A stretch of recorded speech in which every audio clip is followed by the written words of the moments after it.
እነዚህን ብቻ መጠበቅ ለአንተ ጥሩ ይሆናል ብዬ አስባለሁ። የምትሳቀቃቸው በእርግጥ አንዱ ወዳቄ አንዱ ተነሽ ፈሪ ፊደሎች የሚባሉ አሉ። ደፋር ፊደሎች አሉ። ፈሪ ፊደሎች ሪ ካዩም ቢሆን ወዳቄ መሃል ላይ ሲገኝ ፈሪ ይባላል። ሪ ሚ ራብ ሐሙስ እኒህ በመሃል ሲገኙ ፈሪ ፊደሎች ይባላሉ። ለምሳሌ አሁን ማርያም የሚለው ማፈሪ ነው፣ ያፈሪ ነው፣ ርናት ሆነን ቀረን የምትል እና እኒህ ፈሪ ፊደሎች መሃል ሲገኙ አዋጃቸው ካልሆነ በስተቀር ቁም ነገራቸው ግን እንዳይነሳ ነው።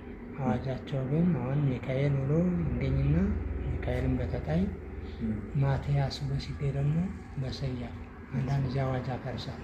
ይሄ አዋጅ ፈርሶ ነው እንጂ አዋጁ ካልፈረሰ ግን ማትያስ ማለት ይገባው ነበር እና አመል አላቸው አልፈው እንጂ በተለይ እነዚህን ግዕዝን በመጨረሻ ስታገኘው፣ ካዕብን በመጨረሻ ስታገኘው፣ ሳልስን በመጨረሻ ስታገኘው ሁለት አይነት ሕማም እንዳላቸው ማስታወስ አስፈላጊ ነው። በተረፈ ደግሞ አይመር የሚለውን እንትን አወራረድ እርባታውን በሰዋስው ላይ ማየት አይመረ ብሎ ያእምር ያእምር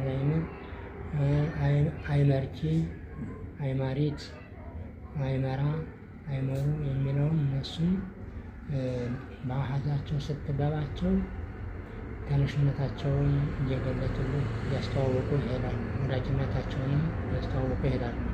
ሌሎችም ሁሉ እኔ አርእስቶች ስምንቶች እነሱም እያንዳንዳቸው ምስጢራቸውን ለማጥበቅ ለማላላት ለማንበብ በማንበብ ጊዜ ምስጢራቸውን የሚገልጡ እነሱ ነው። ግን አወራረዳቸውን በሰዋስው ግስ ላይ ማየት እነሱ ያስረዳሉ። ብዙ ነገር ለንባብ ደፋር ያስደርጋል። ፈርተህ ተሰቀህ ከምትል ይልቅ በቃ ደፍረህ እንድትል ያደርጋል።